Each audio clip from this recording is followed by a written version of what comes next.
Hi hello నమస్తే. ఈరోజు fish fry చేసుకుందామండి.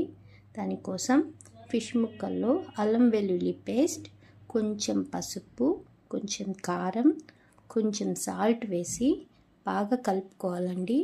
చేప ముక్కలకి ఉప్పు కారం బాగా పట్టేలా బాగా కలిపి ఒక 5 మినిట్స్ పక్కన పెట్టుకోవాలి. 5 మినిట్స్ అయిందండి. ఇప్పుడు గ్యాస్ వెలిగించుకొని ప్యాన్ పెట్టుకొని ప్యాన్ వేడెక్కాక ఆయిల్ వేసుకుందాం. ఆయిల్ వేడెక్కిందండి. వేడెక్కాక మనం ఆల్రెడీ కలిపి పెట్టుకున్న చేప ముక్కల్ని ఆయిల్లో వేసుకుందామండి. మిగిలిన మసాలాని కూడా ముక్కల పైన వేసేసుకుందాం.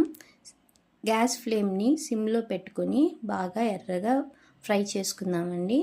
టేస్టీ ఫిష్ ఫ్రై రెడీ అవుతుంది. టేస్ట్ చేయండి. వీడియోస్ కానీ మీకు నచ్చితే లైక్ చేయండి, షేర్ చేయండి, సబ్స్క్రైబ్ చేసుకోవడం మర్చిపోవద్దు.